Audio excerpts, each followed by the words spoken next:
미생이라는 드라마가 있습니다. 많이들 보셨을 텐데요. 이 장그래라는 주인공이 등장을 하고 이제 바둑 기사였습니다. 이제 그가 바둑을 뒀었던 어떠한 장면을 이렇게 회상하는데 거기에 이제 그 바둑 스승님의 나레이션이 나옵니다. 그래서 뭐라고 하냐면 내가 이루고 싶은 게 있다면 체력을 먼저 길러라. 내가 종종 후반에 무너지는 이유, 데미지를 입은 후에 회복이 더딘 이유, 실수한 후 복구가 더딘 이유 다 체력의 한계 때문이야.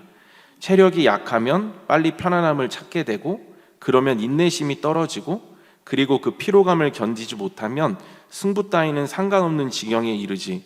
이기고 싶다면 내 고민을 충분히 견뎌줄 몸을 먼저 만들어. 정신력은 체력의 보호 없이는 구호밖에 안 돼. 우리가 살아갈 때 이렇게 힘이 있어야 된다라는 것을 이렇게 이야기해주고 있는 것이죠. 우리가 살아갈 때 힘이 중요합니다. 그래서 힘이 필요하죠. 그래서 힘이 있을 때 우리는 이렇게 인내할 수가 있습니다. 힘이 있을 때 어떤 목적으로 하고 목표로 했던 것들을 이렇게 성취하면서 살아갈 수가 있습니다. 그리고 이러한 어떤 세상의 치열함 속에 우리는 흔들리지 않고 또 포기하지 않고 힘이 있을 때 끝까지 승리할 수 있습니다. 그런데 이 힘은 이 가치 중립적인 요소를 가지고 있습니다. 그러니까 쓰는 사람이 어떤 마음을 가지고 사용하는가에 따라서 그 가치가 결정된다라는 것이죠. 힘은 크게 이 두 가지 방향으로 나뉩니다. 이 파괴력과 생명력입니다. 어떤 힘은 이 사람을 굉장히 힘들게 하고 괴롭게 할 수 있습니다. 에스더 3장 1절에서 2절입니다. 그 후에 아하수에로 왕이 아각 사람 함무다다의 아들 하만의 지위를 높이 올려 함께 있는 모든 대신 위에 두니 대궐문에 있는 왕의 모든 신하들이 다 왕의 명령대로 하만에게 꿇어 절하되 모르드게는 꿇지도 아니하고 절하지도 아니하니. 그러니까 하만은 힘을 갖게 되자 사람들을 함부로 하고 그리고 자신이 이렇게 높임을 받기를 원했습니다. 그러니까 모르드게가 이제 타협하지 않고 이렇게 절을 하지 않으니까 모르드게를 어떻게든 제거하고 처벌할 그런 계획을 갖습니다. 거기에 부족함을 느낀 나머지 하만은 유대인 족속을 전멸하겠다라는 그러한 생각을 하고 그런 계획을 가지게 됩니다. 어떤 힘의 원천이 이 자신이 되는 그 순간 이렇게 위험해질 수 있다라는 것이죠. 자신을 위해 사용할 수 있으며 이러한 힘의 방향은 이렇게 많은 사람들을 그렇게 힘들게 합니다. 파괴력을 가지고 있는 것입니다. 반대로 또 하나의 힘은 이 사람을 살리는 힘입니다. 예수님은 하나님이시지만 그 힘으로 이렇게 사람을 살리는데 그것을 사용하셨습니다. 이 힘은 이 생명력을 가지고 있는 것입니다. 오늘 본문의 바울도 이 자신의 어떠한 자신이 최고의 학문을 가지고 있고 정말 유명한 가문에 있었음에도 불구하고 그 힘을 자신을 위해서 사용하는 것이 아니라 이 사람을 살리는 쪽으로 그 힘을 사용합니다. 그러니까 파괴력과 생명력입니다. 결국 힘은 어떤 중심에서 어떻게 시작되느냐가 매우 중요하다라는 사실입니다. 이것은 그 힘의 어떠한 시작이 어디인가가 매우 중요하다라는 것을 우리에게 알려줍니다. 힘이 누구로부터 주어지는가가 매우 중요하다라는 것이죠. 내가 그 힘의 원천인지 아니면 하나님이 그 힘의 원천인지, 그러니까 누가 주는 힘을 가지고 어떤 중심을 가지고 그 힘을 할 것인지가 매우 중요한 문제라는 것입니다. 하나님으로부터 시작된 그 힘을 가지고 그래서 하나님 중심을 가지고 그 힘을 사용하면서 나아갈 때 우리는 그 힘의 어떠한 올바른 가치성을 그렇게 증명하면서 그 힘을 사용하면서 살아갈 수가 있습니다. 그렇다면 우리가 이 건강하고 정말 하나님으로부터 시작되어지는 그 힘을 받아야 하는데 그 힘을 받으려면 우리가 어떻게 해야 될까요? 오늘 본문 말씀 17절입니다. 주께서 내 곁에 서서 나에게 힘을 주심은 내 곁에 서서. 그러니까 힘을 받으려면 그 위치가 중요하다라는 것입니다. 내 곁에 주님이 계실 때, 내 곁에 주님이 서 계실 때, 그리고 그 서 계신 주님 곁으로 내가 갈 때 우리는 힘을 받을 수 있다라는 것이죠. 결국 나의 자리가 어디인지가 매우 중요하다라는 사실입니다. 어디에 있어야 하는지를 알고 어디에 있는지를 늘 우리가 확인하면서 나아갈 때 우리는 하나님이 내 곁에 서서 주시는 그 힘을 가지고, 그 부어지는 힘을 가지고 그 하나님께서 주신 그 힘의 목적에 맞게 우리는 열매 맺으면서 그렇게 살아갈 수가 있는 것입니다. 성경을 보면 이 하나님의 곁에 서 있을 때 또 하나님의 곁에 서서 주시는 어떤 힘의 유형들이 많이 발견이 됩니다. 많은 인물들에게 하나님이 힘을 주십니다. 근데 오늘은 제가 한 3가지만 간단히 좀 말씀드리려고 합니다. 첫 번째는 이 실제로 행할 힘을 얻는 용기를 갖습니다. 다윗이 이 블레셋 망명을 마치고 그의 거처인 시글락으로 돌아오게 됩니다. 그런데 그 지경이 처참했습니다. 아말렉이 쳐들어와서 이 다윗과 그 부하들의 친지 가족들을 모두 잡아갔습니다. 심지어 부하들까지도 이제는 다윗을 신뢰하지 못하고 오히려 같은 편인데 돌을 들어서 다윗을 치려고 합니다. 이러한 다급한 순간 속에 다윗은 하나님 곁에 서서 그리고 곁에 계신 하나님으로부터 힘을 얻게 됩니다. 사무엘상 30장 6절입니다. 백성들이 자녀들 때문에 마음이 슬퍼서 다윗을 돌로 치자 하니 다윗이 크게 다급하였으나 그의 하나님 여호와를 힘입고 용기를 얻었더라. 다윗은 하나님으로부터 힘을 받자마자 용기가 생겼습니다. 그래서 수적으로 너무 불리한 싸움인데도 불구하고 그 적은 숫자의 용사들을 데리고 가서 아말렉으로 가서 다시 모든 가족들을 그대로 찾아오게 됩니다. 두 번째는 하나님 곁에 있으면 이 현실을 타협하지 않고 이 믿음으로 승리할 수 있는 그 믿음을 받습니다. 바울이 탐배가 유라굴로 광풍을 만나게 됩니다. 그러나 바울은 이 하나님 곁을 지킵니다. 사도행전 27장 23절입니다. 내가 속한 바 곧 내가 섬기는 하나님의 사자가 어젯밤에 내 곁에 서서 말하되, 그러니까 풍랑이 앞에 있는데 곁에 서서 하나님의 말씀을 들으니 그것이 믿음이 되었다라는 것이죠. 그래서 아직 풍랑은 사라지지 않았지만 그 소망을 가지고, 그 믿음을 가지고 주변 사람들에게 소망을 불어넣기 시작합니다. 뿐만 아니라 주변 사람들을 위로하고 뭔가 소망을 불어넣으면서 격려하고 이런 것을 넘어서서 정말 하나님의 도우심이 그 가운데 있어서 실제로 그 배가 상하지 않고 모든 사람들이 구원받는 그런 하나님의 역사를 경험하게 됩니다. 광풍 속에 내 생각이 앞서게 되지만, 그래서 그게 전부인 것처럼 느껴지지만 그 생각을 누르는 그 하나님의 힘을 그 가운데 경험하게 되는 것입니다. 하나님의 힘으로 그 말씀이 더 강하게 내 안에 자리 잡게 되는 것이죠. 세 번째는 자리를 지키면 이 하나님의 힘, 그 하나님의 전능하심이 이 내 삶 속에서 그대로 나타나게 됩니다. 경험되게 되는 것이죠. 이 회당장인 야이로는 이 자신의 딸이 막 죽어가고 있으니까 이 예수님을 막 찾아옵니다.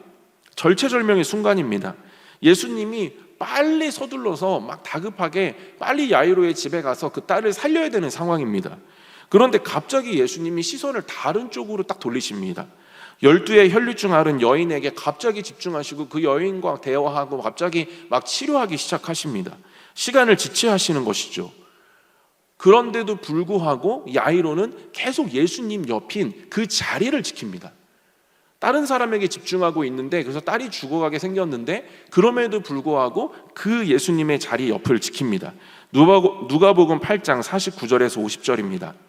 아직 말씀하실 때에 회당장의 집에서 사람이 와서 말하되 당신의 딸이 죽었나이다. 선생을 더 괴롭게 하지 마소서 하거늘 예수께서 들으시고 이르시되 두려워하지 말고 믿기만 하라. 그리하면 딸이 구원을 얻으리라 하시고, 실제로 자리를 지키자 이 야이로의 삶 속에 그 예수님의 전능하심이 그 삶 속에 선명하게 나타나고 경험되게 되었다라는 것입니다. 자리만 지켰는데도 그 딸이 살아나게 되어지는 그 예수님의 힘이 그 삶 속에 자리 잡았던 것이었습니다. 이렇듯 자리를 지키게 되면 이렇게 힘이 주어지는데 그 힘은 나를 용기 있게 만들어줍니다. 그리고 믿음을 갖게 합니다. 소망을 갖게 하죠. 뿐만 아니라 그렇게 용기를 가지고 믿음 가운데 나아가면 그곳에 하나님의 전능하신 손길이 풍성하게 나타나게 되는 것입니다. 하나님 곁에 있을 때에 힘이 부어지고 그 힘은 이 세 가지의 어떤 형상을 따라서 그렇게 우리의 삶에 풍성하게 나타나게 되는 것이죠. 이러한 관점에서 오늘 본문은 하나님 곁에 있을 때 주신 힘을 가지고 무엇을 해야 되는지를 우리에게 다시 한번 알려주고 있습니다. 그 힘을 어떻게 사용할 것인가에 대해서 기록하고 있습니다.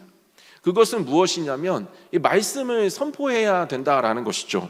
다시 17절입니다. 나로 말미암아 선포된 말씀이 온전히 전파되어 모든 이방인이 듣게 하려 하심이니.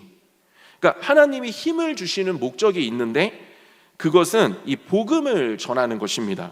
그러니까 직장을 복음화하고 하나님의 말씀, 하나님을 모르는 자들에게 그 복음을 전하고 또 자녀들, 맡겨주신 자녀들을 말씀으로 양육해서 말씀을 선포하고 이제 이러한 사명을 감당하는 것입니다.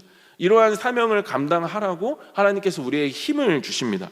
그리고 이러한 사명을 감당하려면 실제로 이러한 힘이 필요합니다. 말씀을 선포할 때 실제로 행할 수 있는 힘이 필요합니다.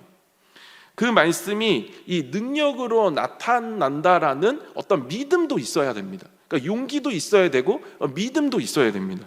뿐만 아니라 용기를 가지고 믿음으로 선포하면, 믿음을 가지고 또 용기를 가지고 선포했을 때 그 선포한 말씀 가운데 이 하나님의 역사가, 하나님의 전능하심이 그 가운데 그 상황 속에, 환경 속에, 그 영혼 속에 나타나야 됩니다. 힘을 주시지 않으면 이러한 용기, 믿음, 또 하나님의 전능하심, 이런 것들이 약해지고 우리는 망설이게 됩니다. 타협하게 되고 어떤 합리화를 가지고 와서 스스로를 격려하고 그래서 위축된 삶을 형성합니다. 직장에서 태신자에게, 자녀들에게, 배우자에게 복음을 선포해야 한다라는 것은 알지만 아직 준비가 되지 않았다라는 어떠한 자기 위안을 가지고 계속 망설이게 되는 것이죠. 근데 이것은 가만히 보면 이면에 하나님 주신 이 힘이 없는 것입니다. 그러나 하나님 곁에 있을 때 우리는 담대해지게 됩니다. 이 세 가지를 가지고 말씀을 선포할 때 이 무언가 모르는 하나님 주시는 그 자신감에 사로잡혀서 그냥 나아가게 된다라는 것이죠. 저는 예전에 이 군선교를 한 적이 있습니다. 이 군선교를 할 때 이렇게 소문을 여러 군데에서 들었습니다. 이제 제가 막 600명, 700명 되는 그 논산 훈련소 막 이런 데 가가지고 제가 복음을 전해야 되는데 이렇게 막 전에 다녀오셨던 목사님들이 하시는 말씀이 너에게 주는 시간은 딱 1분이라는 거랍니다. 1분이라고 했습니다. 그러니까 1분 안에 들리지 않으면 그냥 자거나 그냥 다른 행동을 하거나 굉장히 방해를 할 수 있다라고 그렇게 저에게 이야기를 해주었습니다. 그러니까 그런 이야기를 들으니까 너무 겁이 나는 거예요. 겁이 나고 자신이 없어졌습니다. 그러니까 저에게는 그것을 뭔가 극복할 수 있는 힘이 저에게는 전혀 없었습니다. 그래서 제가 할 수 있는 것은 무엇이냐면 그냥 자리를 지키는 것이었습니다. 하나님 붙들고 하나님께 해달라고 그러면서 그냥 복음의 능력을 달라고 그러면서 그냥 내내 기도하고 또 너무 부족한 것 같아서 3일 동안 금식하며 기도하고 그러면서 그냥 주님만 붙들었습니다. 그런데 기도하던 도중에 갑자기 행할 용기가 막 부어지고 그 믿음이 생기는 것이었습니다. 그리고 주님이 그 가운데 반드시 그 야이로의 딸을 살렸던 것처럼 주님의 힘이 반드시 그곳에 나타날 거라는 어떤 제 안에 확신이 막 들어오기 시작했습니다. 그래서 복음을 잘 준비해가지고 막 그 시끄러운 실로암 부르고 막 분위기가 막 업돼 있는 그 상황에서 이제 제가 짜잔 등장해가지고 이제 복음을 딱 전했습니다. 근데 제가 한 5분 7분 정도의 안에서 이렇게 복음을 빠르게 딱 전했는데 갑자기 이제 놀라운 상황들이 막 일어나기 시작하는 겁니다. 근데 그때 원래 훈련소에는 이렇게 그 장군, 그러니까 스타분들이 반이 안 계시는데 어떤 안수 집사님이 그 투스타신데 갑자기 이렇게 강대상으로 올라오시는 겁니다. 그러면서 갑자기 그 복음에 대해서 본인이 받은 어떠한 그 은혜에 대해서 막 이야기를 하시기 시작한다라는 했어요. 그러니까 이 훈련생들이 투스타가 올라와서 말을 하니까 제가 말한 것보다 더 강력하게 받아들일 수밖에 없는 거예요. 그래서 제가 그런 생각이 들었어요. 하나님이 하고 계시는가? 그 하나님의 힘으로 저를 통해서도 하시겠지만 이분을 통해서도 지금 강력하게 이 가운데 역사하고 계시구나. 그래서 투스타가 말을 하니까 모르겠습니다. 하나님이 하셨는데 많은 사람들이 결신하게 되고 그 순간에 세례를 받게 되고 다들 초코파이를 받고 잘 돌아가게 되었습니다. 저는 그것들을 보면서 정말 진짜 하나님 붙들며 하나님 힘 주시고 용기가 되고 그것이 믿음이 되어서 그냥 했더니 하나님이 그 가운데 그 주님의 힘을 베푸신다라는 사실을 강력하게 저는 경험했습니다. 그날의 광경을 저는 아직도 잊지를 못합니다. 우리에게는 이 보내신 삶의 영역에 어떠한 그 영역에서 또 만나게 해주신 그 대상에게 이 복음을 전해야 되고 하나님의 말씀을 선포해야 되는 우리 가운데 그 사명이 있습니다. 또 말씀을 양육해야 되는, 말씀으로 자녀를 양육해야 되는 어떤 그러한 우리에게 책임이 있습니다. 그러나 우리의 힘으로는 절대로 할 수가 없습니다. 저는 패배주의를 말씀드리고 있는 것이 아니라 우리의 힘으로 하는 것이 너무 불안하기 때문입니다. 한계에 직면하기 때문입니다. 그러나 우리가 하나님 곁인 그 자리를 지킬 때 하나님은 우리 곁에 서서 그 힘을 주십니다. 그 힘은 믿음 가운데 하나님의 말씀을 용기 있게 선포할 수 있게 해주고 실제로 말씀의 능력이 우리의 삶에 선명하게 나타나게 해줍니다. 생명력 있는 역사로 나타나게 되는 것입니다. 이러한 하나님이 주시는 그 힘이 저와 여러분들의 삶에 넘치게 자리 잡음으로 말미암아 주님 주신 사명으로 정말 주님 주신 그 말씀의 능력을 실제 삶에서 경험하시고 많은 영혼들을 주께 돌아오는 일에 크게 쓰임받으시는 저와 여러분 모두 되시기를 주님의 이름으로 축복을 드립니다. 그런데 제가 오늘 말씀을 보면서 유독 눈에 띄는 단어가 하나가 있었습니다. 그것은 무엇이냐면 이 17절에 이 온전히입니다. 온전히. 주께서 내 곁에 서서 나에게 힘을 주심은 나로 말미암아 선포된 말씀이 이 온전히 전파되어 하나님이 주신 힘으로 말씀이 선포되어야 하는데 이렇게 온전히 선포되어야 한다라는 것입니다. 그러니까 무슨 의미일까요? 이 말씀이 선포되는데 그 복음이 아무것도 가려지면 안 된다 이 이야기하고 있는 겁니다. 그러니까 아무것도 가려지면 안 되고 그냥 그 복음이 그대로 드러나야 한다라는 것이죠. 다시 말해서 복음이 선포되고 하나님의 말씀이 선포될 때 나는 드러나면 안 되고 오직 그리스도만 드러나야 된다. 지금 이 이야기를 하고 있는 것입니다. 어떻게 나는 드러나지 않을 수 있을까요? 나를 내려놓을 때 가능합니다. 그러나 이것은 매우 어렵습니다. 우리는 죄인이기 때문에 내가 드러나고 싶어 하기 때문에 그렇습니다. 그러나 주님이 힘주시면 우리는 나 자신을 누를 수가 있습니다. 주님이 주신 힘은 나를 행동하게도 만들어 주시만 또한 나를 절제하게도 만들어 줍니다. 나를 내려놓는 것은 많은 에너지를 요구합니다. 그러나 내 힘으로는 너무나도 한계가 있습니다. 그래서 주님이 힘 주시면 우리는 그 힘으로 나를 누르고 나를 내려놓고 오직 그리스도만을 드러나게 할 수가 있는 것입니다. 누가 온전히 복음을 전할 수 있을까요? 온전히, 그러니까 온전한 자가 온전히 복음을 전할 수 있습니다. 그러니까 소경이 소경을 인도할 수 없듯이 온전한 자가 온전히 말씀을 선포할 수 있습니다. 여기서 온전은 지금 이 고난 주간에 예수님께서 우리에게 이루어 주신 선물입니다. 우리의 어떠함이 아니라 우리의 공로가 아니라 그분의 의가 우리 가운데 그대로 전가되어짐으로 말미암아 그분의 온전하심이 나의 가운데 자리 잡은 그 온전입니다. 그래서 저와 여러분들은 어떠함과 상관없이 무엇을 하든지 상관없이 의로운 존재이며 온전한 존재입니다. 제가 예전에 새가족반을 할 때 이 부분들을 말씀을 많이 드립니다. 그런데 제가 이제 질문을 합니다. 온전하십니까? 질문을 합니다. 그럼 대부분 제가 속으로 대답해 보라고 하고 하시지만 이제 나중에 테이블 모임 같은 걸 해서 이제 테이블 리더들한테 들어보면 이제 그 질문 앞에 당당하게 대답할 수 없는 자신들이었다 이런 이야기들을 제가 들은 적이 있습니다. 저도 마찬가지입니다. 제가 죄짓고 나는 온전한가 한번 생각해 보면 온전하지 않습니다. 그런데 예수님은 온전하다라고 말씀을 하십니다. 우리는 그 온전하다라는 사실을 그냥 믿음으로 받아들여야 되고 그래서 이 고난 주간이 헛되지 않도록 주님의 고난이 헛되지 않도록 우리는 그 온전한 정체성을 가지고 있어야 됩니다. 그럴 때에 우리는 온전히 복음을 전할 수 있는 그 삶의 그 방향과 목적으로 우리는 나아갈 수가 있습니다. 바로 여기서 내 안에 나를 누르는 힘이 깨달아지기 시작하는 것이죠.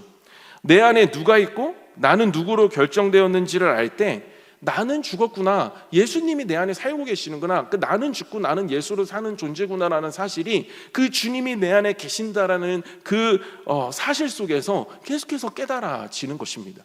그러니까 내가 내 에너지로 힘써서 나를 내려오려고 애쓰지 않아도 내가 주님의 고난을 통해서 그분의 의가 내 안에 들어와 있고 그 의 때문에 내가 의인이 되었고 내가 온전한 자가 되었기 때문에 그 온전한 자라는 정체성만 가져도 이미 그 안에 나는 없고 예수님만 살게 되어지는 그 어떠한 사실이 그 안에 힘으로 작용하고 그래서 나를 내려놓을 수 있는 것입니다. 제가 아내와 쉬는 날에 이렇게 대화도 좀 하려고 그리고 또 오랜만에 맛있는 것도 먹으려고 음식점에 갔습니다. 이렇게 뭐 맛있다 그래서 갔는데 진짜 맛은 있었습니다. 그런데 이제 사장님이 혼자 계신 거예요. 남자분이셨는데 50대 되셨습니다. 근데 이제 좀 많이 힘드셨나 봐요. 뭐 이렇게 이 지역이 이제 저녁에 식당이 잘 되지 않는다 그러면서 이제 저에게 많은 말씀들을 하셨습니다. 저는 그날 저의 계획을 하나도 이루지 못했습니다. 그러니까 사장님의 이야기를 그 음식이 코로 들어간지 계속 말씀을 하셔서 아내랑은 한 마디도 못 하고 그냥 그 말을 이렇게 뭐 어떻게 계속 하셔서 들을 수밖에 없었습니다. 근데 제가 그 말을 이제 끊을 수도 있었죠. 끊고 뭐 이렇게 하고 뭐 제가 아내랑 이야기를 할 수 있었는데 순간 제가 이제 말씀을 준비하고 있었을 때였거든요. 근데 이 말씀이 갑자기 막 떠오르기 시작하면서 그 나를 내려놓자. 그러니까 내가 맛있게 먹고 싶고 여기에 집중하고 아내에게 집중하고 싶은 어떤 이것들을 좀 내려놓고 그냥 사장님 이야기하는 거 듣자. 그냥 그런 생각이 들었습니다. 그래서 그런 사장님 막 쭉 이야기를 하시길래 그냥 막 듣고 제가 교회에 대한 이야기를 하기 시작했습니다. 그래서 이게 바로 앞에 계시거든요. 그래서 더 사랑의 교회 아시냐 아니면 어쩌고 뭐 이렇게 하면서 뭐 전도가 있고 우리가 뭐 한다면서 막 이야기를 하시는데 이제 또 뭐 거기에 대한 또 주신의 의견들을 막 얘기하셨습니다. 그래서 이제 첫날 많은 진도를 나갈 수 없으니까 이제 다음에 또 오겠다. 사장님 여기 그만두시면 안 된다. 막 힘들어도 견디셔야 된다. 제가 다시 올 때까지만 있어달라. 그리고 이제 제가 나왔습니다. 공감도 해드리고 걱정도 해드렸습니다. 근데 나오는데 마음이 너무 좋은 거예요. 제가 아내랑 뭐 이런 이야기도 저런 이야기도 뭐 아이 뭐 교육 이야기도 막 하고 싶었는데 그냥 그거 다 못했어요. 집에 가서 하면 되죠. 그런데 그 순간에 그분의 이야기를 들으면서 나를 내려놓으니 정말 그 가운데 어떤 주님의 일하심들이 보이기 시작하고 참 제 마음이 너무나도 좋았습니다. 제가 제 주변에 이 사춘기 자녀를 둔 분들과 이제 대화를 자주 하게 됩니다. 왜냐하면 이렇게 그 공감대가 맞기 때문에 계속 이야기를 하게 됩니다. 이제 뭐 제가 그 6학년 딸이 있습니다. 6학년 딸이 있는데 이제 점점 이제 자기 주장이 세지는 시기가 온 거죠. 그러다 보니까 이제 사춘기 자녀를 둔 이제 자녀 부모님들과 이야기를 하면 이야기가 잘 통합니다. 근데 제가 그 주변 분들의 이야기도 듣고 저희 딸의 모습을 이렇게 보면 그리고 저와 아내가 딸을 대하는 모습을 이렇게 보면 공통점이 하나가 있는데 그게 뭐냐면 스트레스를 받는다는 거죠. 근데 그 스트레스를 받는 주제가 뭐냐면 이 하나님에 관련된 어떤 거를 하지 않는다라는 거예요. 그러니까 전에는 말씀을 봤는데 지금은 안 본다. 예배를 잘 드렸는데 지금은 시원치 않다. 뭐 큐티를 했는데 큐티를 하라 그랬더니 안 한다 그랬다. 뭐 일주일을 했는데 이제는 3일만 한다. 뭐 이런 겁니다. 그러니까 거기서 이제 부모님들이 스트레스를 많이 받는 거죠. 아이는 괜찮아요. 근데 부모님들이 스트레스를 받고 그러니까 부모님들이 감정적으로 무너지는 현상들이 일어나는 것이죠. 제가 저희 아내랑도 이런 이야기들을 요즘에 굉장히 많이 합니다. 진짜 우리를 지키는 게 뭘까? 나의 마음을 지키는 게 뭘까? 그러니까 복음이 가려지지 않는 게 뭘까? 이런 대화들을 많이 합니다. 그러면서 제가 아내와 대화를 하면서 느껴지는 그러니까 저에게 스스로 나온 질문이 하나 있는데 그게 뭐냐면 진짜 하나님을 위해서 시키는 것인가? 아니면 자신의 말을 듣게 하려는 승부욕인가? 이 두 가지가 너무 혼란스러운 거예요. 복음이 가려지면서까지 이 자신의 감정을 상하게 하고 이 자녀의 감정도 상하게 하고 그러면 결국 아무것도 얻지를 못한다라는 것을 깨달았습니다. 온전한 자는 이 주님께 자신이 받아들였다는 사실을 아는 사람입니다. 그래서 불안해하지 않죠. 자신이 온전해졌다라는 건 예수님께 받아들여졌고, 그렇다면 하나님의 아버지 되시기 때문에 그 삶을 책임져 주심을 믿기 때문에 불안해하지 않습니다. 그런데 불안하면 조급해지고, 조급하면 강요하게 되어져 있더라고요. 그리고 강요는 갈등을 일으키고, 그 갈등 속에 부모는 또 죄책감을 갖게 되어져 있어요. 근데 죄책감은 그냥 나를 더 율법으로 강하게 만드는 하나의 도구일 뿐이더라고요. 계속 나를 그 의미가 왜곡된 진리로 강하게 무장시킵니다. 그래서 그것들을 자녀들에게 또 들이대고 강요하게 되는 것이죠. 압박하게 되는 것입니다. 그러다 보니 서로 힘들어지는 것이죠. 제가 신앙생활을 하면서 느끼는 거, 영적 전쟁을 하면서 느끼는 사실은 뭐냐면, 이 사탄은 권리를 가지고 들어온다라는 것입니다. 우리가 죄책감을 품는 순간 죄책감이라는 그 권리를 가지고 우리를 점령하기 시작합니다. 그래서 우리를 혼란스럽게 하죠. 그래서 우리 마음을 힘들게 만들고 무기력하게 만들고 지치게 만듭니다. 그래서 더 이상 낼 힘이 없는 것이죠. 체력이 없으니까 뭐 하냐면 이제 짜증내기 시작하고 감정적으로 변하기 시작하는 것입니다. 그래서 뭔가 하나님 주신 소망을 더 이상 붙들고 소망의 말을 할 수 있는 어떠한 힘의 결여를 계속 느끼면서 그렇게 살아간다라는 것이죠. 그래서 우리가 뭔가 갈등이 있다라고 한다면, 그래서 뭔가 죄책감이 찾아온다라고 한다면 빨리 그것을 차단하셔야 돼요. 그냥 내가 지금 하나님 곁에 서서 있지 않구나, 그래서 빨리 돌아가야 된다는 거죠. 그래서 그 죄책감에 또 함몰되는 것이 아니라, 사단에게 어떠한 꺼리를 주는 것이 아니라 정말 빨리 돌아가서 주님 곁에 서서 다시 주님 주신 힘으로 용기를 가지고 믿음을 가지고 하나님의 일하심을 신뢰하면서 그 가운데 나아가야 된다라는 것입니다. 그렇게 주님의 말씀을 가지고 또 주님의 말씀을 품고 말하는 그 한마디가 그것이 권위가 되고 진정한 힘이 되어서 자녀들의 마음을 바꾸고 상대의 마음을 바꾸고 회사의 어떠한 그 상사들의 마음을 바꾸고 어떤 그런 놀라운 일들이 그 가운데 일어난다라는 것입니다. 말씀을 마무리하겠습니다. 제가 확신 있게 이렇게 말씀드릴 수 있는 이유는 무엇이냐면, 제가 그렇기 때문에 그렇죠. 많은 분들이 아시겠지만 저는 야구를 했고 20살 대학교 2학년 올라가는 그때 야구를 그만뒀습니다. 저는 삶이 엉망진창이었죠. 근데 제가 자신 있게 말할 수 있는 한 가지는 뭐냐면, 저희 어머니는 저에게 절대로 너 어떻게 되려고 이래라는 말을 단 한 번도 하신 적이 없습니다. 저에게 신앙을 강요한 적도 아니면 그냥 어떤 바른 기준과 삶과 이런 부분들을 저에게 강요하신 적이 없습니다. 그냥 어머니는 기도했고 눈을 감으면 보이는 그 하나님의 전능하심을 믿었고, 그래서 그 믿음 속에서 소망의 입술을 가해주고 저에게 소망만을 선포하셨습니다. 그래서 제가 지금 어디 있습니까? 제가 지금 여기 서 있지 않습니까? 저는 이걸 확신합니다. 그래서 저는 진짜 하나님 곁에 서서 우리가 정말 하나님 주신 용기와 그 믿음을 가지고 그렇게 하나님의 말씀을 가지고 나아갔으면 좋겠습니다. 그럴 때 하나님 주신 힘이 그 가운데 나타나게 되어지고, 그래서 계란전도 축제에도 여러 가지 이제 앞으로 많은 전도의 순간들이 있는데, 이 고난중간 주님이 우리에게 주신 그 온전함을 가지고 온전히 복음을 선포하며 승리하며 나아가시는 저와 여러분 모두 되시기를 주님의 이름으로 축복드립니다. 시간 찬송하겠습니다.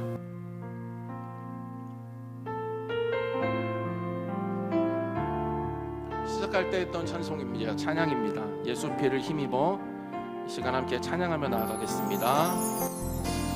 주의 보좌로 나아갈 때에 어떻게 나가야 할까? 나를 구원한 주의 십자가, 그것을 믿으며 가네. 주의 보좌로 나 여전히 부족하나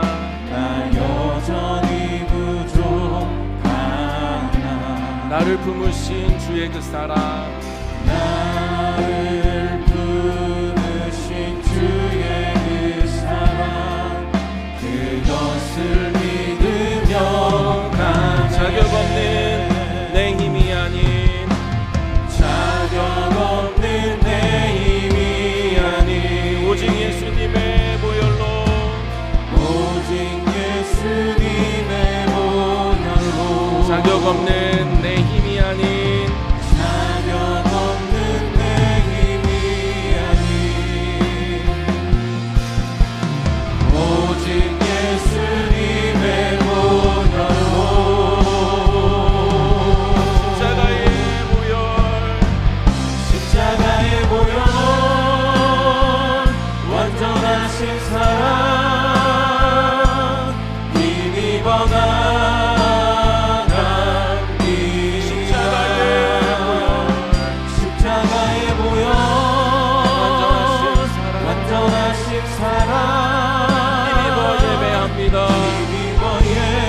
마음을 다해 한 번 더 고백하겠습니다. 십자가의 보혈, 십자가의 보혈, 완전하신 사랑 힘입어 나가리라. 십자가의 보혈, 완전하신 사랑 힘입어 예배함. 이 시간 함께 기도하며 나아가겠습니다. 주님, 나의 자리가 늘 하나님의 곁에 되게 하여 주시옵시고 하나님이 내 곁에 서 계심을 인식하게 하여 주시옵시며 거기로부터 나오는 힘을 가지고 살아가게 하여 주시옵소서. 하나님, 복음 선포할 때 용기 주시고 믿음 주시옵시고 그래서 담대히 선포하게 하여 주시옵시고 그 현장에 주님의 그 전능하심이 충만하게 나타나게 되어지는 생명의 역사가 충만하게 나타내어드는 그러한 주님의 은혜가 넘치게 하여 주시옵소서. 나를 내려놓는 힘을 공급하여 주시옵시고 그래서 나는 내려놓고 오직 그리스도만 드러나게 되어지는 복음을 선포하는 내가 되게 하여 주시옵소서. 절제와 인내 속에 그리스도만 드러내는 온전한 자가 되게 하여 주시옵소서. 이 시간 주님의 이름으로 함께 기도하며 나가겠습니다. 주여!